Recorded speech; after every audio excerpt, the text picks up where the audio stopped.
Morning broke into her eyes so beautifully. Paano'y sa pagdilat ng kanyang mga mata, ay bumungad sa kanya ang napakagandang tanawin. Good morning baby. Ang sarap lang sa pakiramdam ng ngiti at gwapong mukha ni James, ang makagisnan niya at ang matamis na pagbati in his husky bedroom voice. Pakiramdam niya busog na siya. Pakiwori niya ang taba ng puso niya, at excited siya sa marami pang mga umagang gigising siya na mukha nito ang namumulatan. Kanina kapagising, kinapclose niya ang mukha nito. Duda siya na maikli lang ang naging pahinga nito.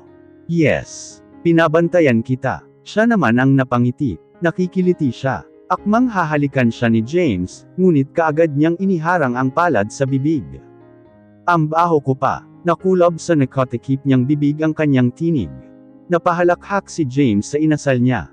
Sa kanito pinagdikit ang mga mukha nila. Naruroon na naman ang intensidad sa mga mata nito, bagamat nakangisi.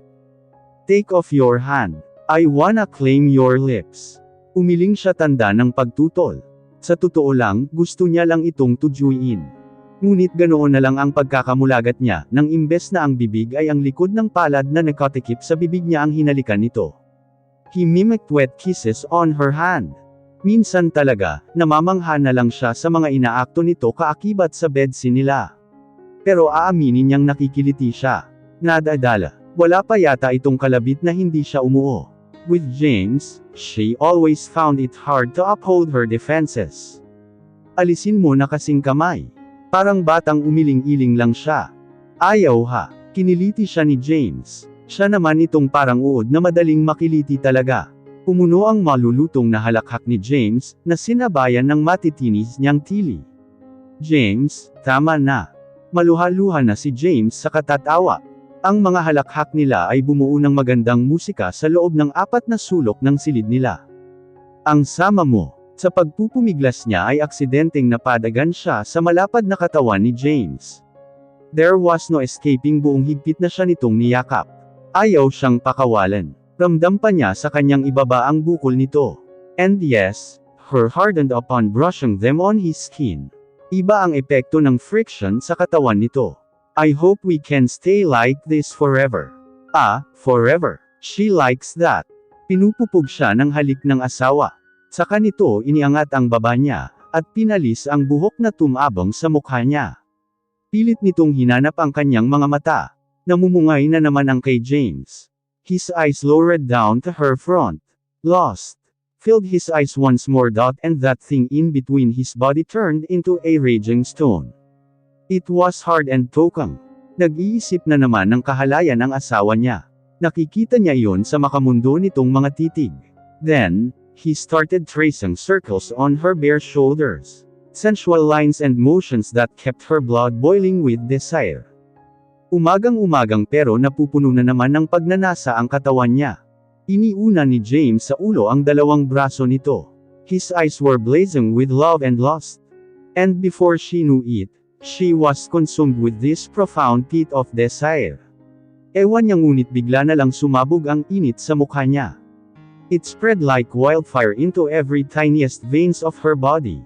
Kagaya kagabi, she became a wild woman, feeling and discovering the treasure that is James.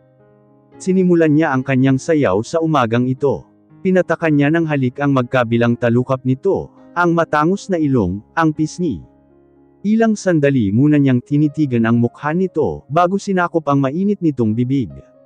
She nibbled on his lips, kinagat-kagat at hinahalikan iyon.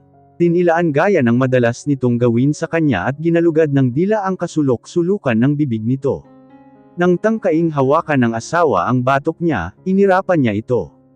No, I'm in charge. Goodness. Saan ba nagmula ang sumanib na kapangyarihan sa kanya?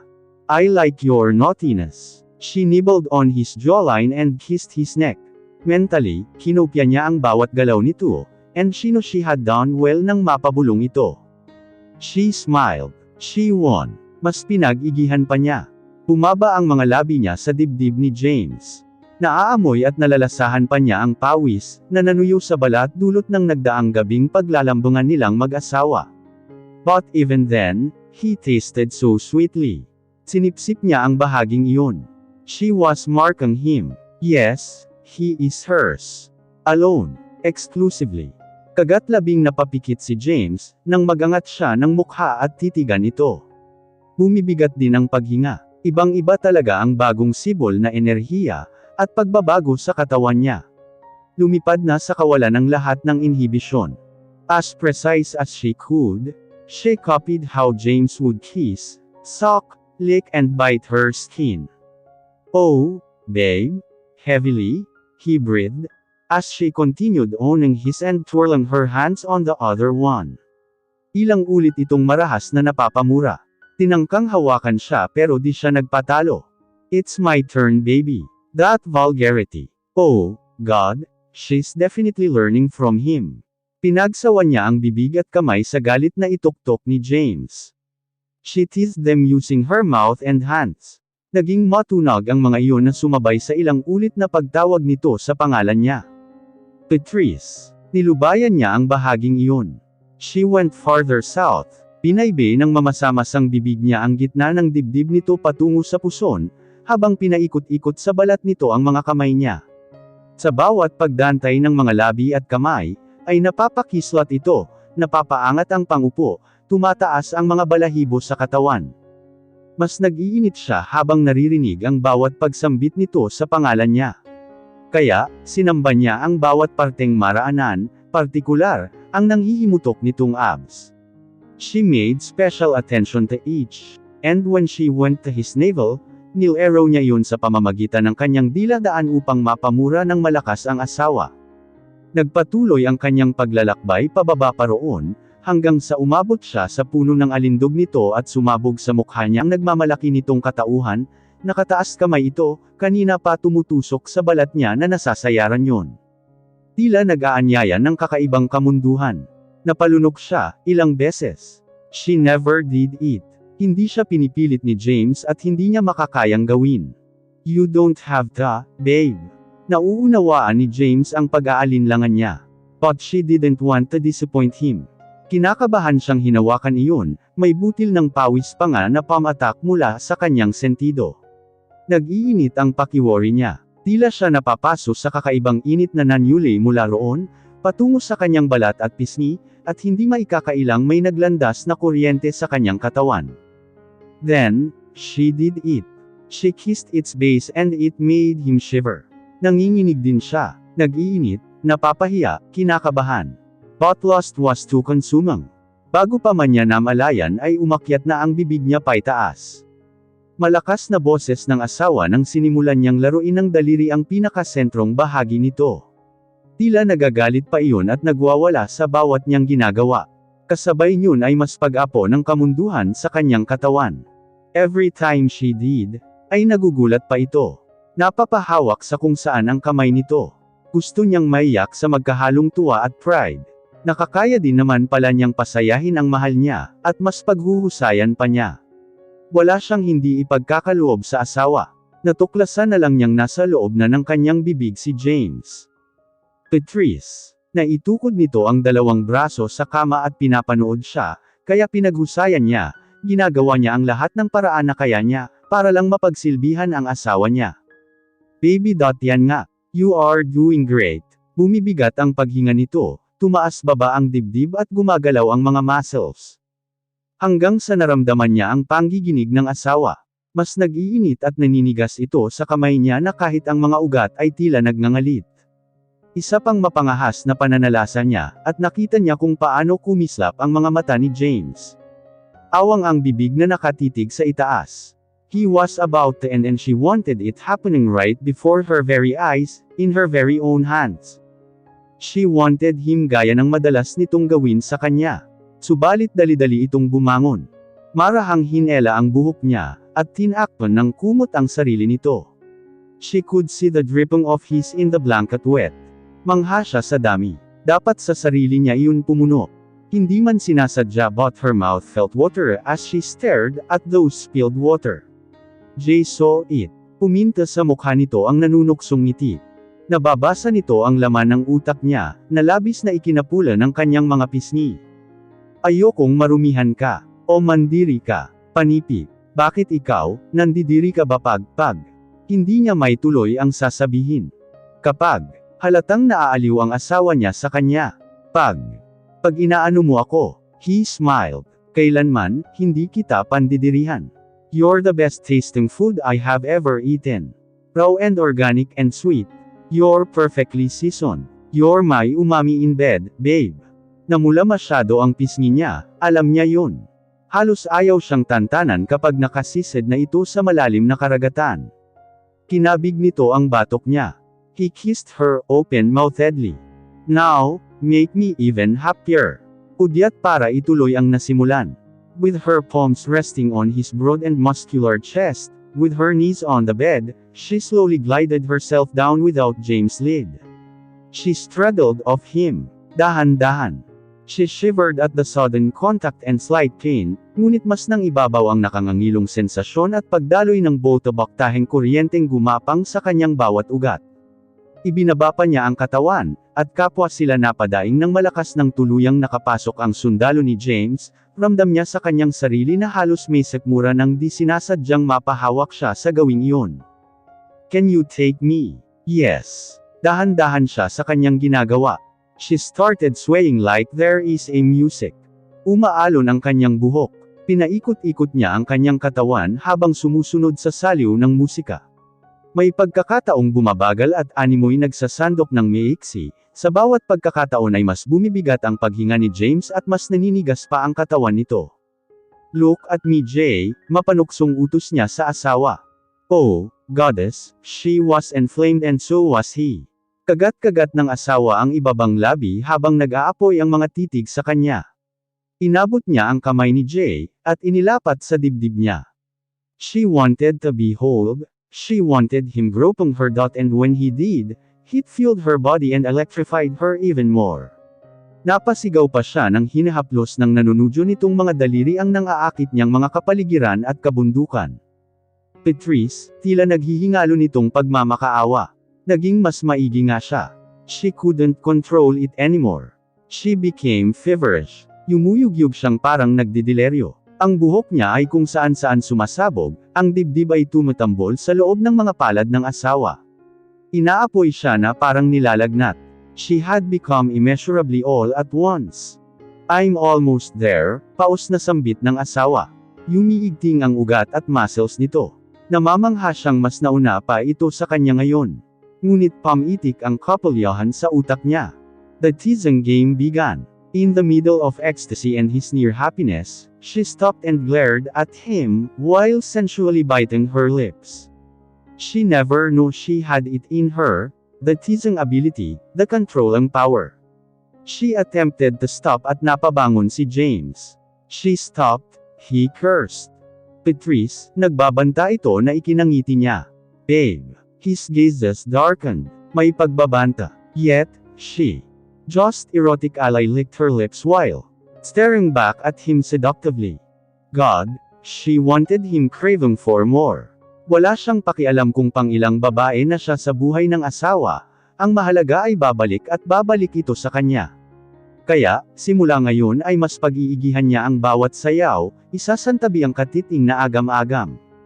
She is James Cleopatra and she'll make sure na gaya ni Anthony ay hahanap-hanapin siya nito, at hindi pa kakawalan gaya ng pinanggako sa kanya. Dinala niya ang kamay nito sa kanyang bibig. She kissed every finger on his callous hand, sucking each of it in a slow and erotic pace. Nakapako pa rin ang nang-aakit niyang mga mata rito. Kay James niya natutunan lahat ng ito, at gagamitin niya para mas mabaliw ito sa kanya. After all, she is licensed to be his slut. Asawa siya at mahal siya nito. Babe, you're starting? Tinangka nitong bumangon sa ikalawang pagkakataon, pero hindi siya nagpatalo. Itinulak niya itong pabalik sa higaan. This was her dance. She bent her body and rested her hands on James' knees. Tila may puwersang humihila sa kanya. The ecstasy became even more overwhelming. She liked it. James loved it kaya pinag-igihan niya ang ngayoy mabilis na sayaw para rito, throwing sensual glances in between. Patrice. She felt superior as he begged for more, but she only smiled wickedly, sexily. Yumandar na naman ang kapulyahan niya. She slowed down purposely. Oh, Patrice. Stop torturing me again. Yumiigting ang ugat nito. Namumula ang buong mukha. Babe, reklamo ni James na halatang nabibitin sa aksyon. His ravenous appetite for this was put on a halt for the second time. Napahalakhak siya sa kanyang kaloob-looban. Napapalakpak. Ganyan nga, Villamor begged for me. Napuno ang pasensya nito. Nagtatadyes ang mga bagang, nakalapat ang mga labing bumangon ito.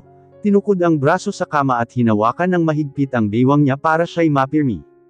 You temptress. Nag-umpisa na siya sa kanyang ginagawa. Bolts of electricity spread her veins. Parang langit-ngit na napapabulong at napapahalanghing siya, kapag naaabot nito ang kailaliman na ilang bises na rin itong nasaling. Hindi na mapirmi ang kanyang ulo sa kabibiling habang nakatukod sa dibdib nito ang mga palad niya. Ang bawat pagsugpong ng mga katawan, ay lumilikha ng kakaibang tunog, na sinabayan ng malakas na paglindol ng kama, at pagbunggo ng headboard sa ulunan. Look at us, baby. Tumungo siya, kaysayang titigan kung paanong magsagupaan ang kanilang mga sarili. Theirs was a sensual and erotic battle. Sinadyang bagalan ni James ang paggalaw, he was swaying but almost not moving. Nakakadagdag ng init ng uli kung paanong naglalaho si James sa ibaba, at kung paano ito pumipintig kapag nasa kailaliman na. James, di niya naiwas ang daing nang pabigla itong bumunggo at naabot ang bagay na nagdulot ng iba yung sayang pakiramdam. Mababaliw na siya kung hindi pa nito tatapusin kung anuman ang mga ginagawa nito. She was not in control anymore. Siya naman ngayon ang binibiti nito Jay, halong pagmamakaawa niya sa nag-aapoy na mga titig, but he just sexily smirked. Sa inis niya ay tinangka niyang umahan sa kama, ngunit maagap si James. Never tease me again babe, he warned at nagsimula na namang maging persegido ang mga ginagawa nito. They regained their pacing. Speedy they became. Naging makapangyarihan ang mga ginagawa nila. Lumalakas din ang mga tunog. Potjol butil ng pawis ang namaybay sa mga balat nila. James is such a master. Abala ang ibaba nito ngunit hindi nababakant ang bibig sa pagsakop ng salitan sa kanyang itaas. Habang hinahaplos ang pangupo niya, the ecstasy he was giving had been too much to take that she arched her body in wild pleasure. Nahihirapan na siyang kilalanin ang sarili. Kung saan-saan napapakapit ang kamay niya, at halos mabali na ang kanyang likod sa pagsayaw. Their wild and hoarse breathing filled the room, sound after sound. Sinamahan pa ng mga pagmumura ni James ang bawat nilang indek, oh God. She was in an indescribable bliss, a nirvana of desire and passion. She even uttered scandalous words for the first time ever, na mas nagpapaangat ng pagmamahal niya sa asawa niya. Kung ilang beses siyang napasigaw at sinambit ang pangalan ng asawa, ay hindi niya na mabilang, ganoon din ang paglalawan ng kanilang mga ibaba. She was never this hungry before. Magkapanabay nilang ingay, hanggang sa naramdaman niyang malapit na siya, silang dalawa. Nanigas ang bawat kalamnan niya. Niyakap siya ng buong higpit ng asawa, habang hindi humuhupa ang ginagawa nito. Mas lalo niyang naramdaman ito sa kaloob-looban niya. She writhed her body next to him. Until, both of them convulsed as James bit her neck. Tila iyon lang ang senyales para tuluyang kumawala ang komos iyon sa kanyang tiyan. They both came, exactly at the same time. He burst beside of her. Lahat-lahat. Lupaypay siyang napasubsob sa matipuno at nag-iinit nitong katawan pagkatapos. Kapwa sila naghahabol ng paghina. I love you baby. Anos nito na ang mga labi, ay nakadampi sa kanyang sentido. Hot breath fanned her skin. Mas inipit pa niya ang mukha sa leeg nito. Ilang sandali muna silang nanatili sa ganoong posisyon, bago may gumalaw sa kanila. I love you. Hindi mabilang na bulalas nito ng pag-ulong, habang hinahaplos ang buhok niya at hinahawi ang mga hiblang tumabong sa mukha niya. I love you too. She could see spark in his eyes. It was satisfaction and love. Napagod ka ba? Pikit mata siyang tumungo. Masuyo siyang hinalikan ng asawa, at dahan-dahan ay nahiga si James, habang hindi siya binibitawan. Nakadapa siya sa ibabaw ng malapad nitong katawan. Magkahinang pa rin ang mga ibaba nila. Tila walang balak ang asawa na paghiwalayin ang mga iyon. Ramdam niya ang basang katawan nito sa pawis, pati na ang marahas na pagtibok ng puso nito, at ang unti-unti nang bumababang init ng katawan. I love you Patrice. Always remember that. Nakakalasing ang madamdaming pahayag nito. Tempted siyang nagangat ng mukha, at titigan ito. Ramdam niya kasi ang paggaralgal sa boses nito. Pero inaantok talaga siya. Sino ba ang di aantukan kung napakasarap ng ginagawa nitong paghagod sa buhok niya? Sleep tight, baby. Para siyang hinihele sa mga haplos ng asawa, at sa musikang hatid ng pintig ng puso nito. This is heaven. Simply heaven. I love you, James.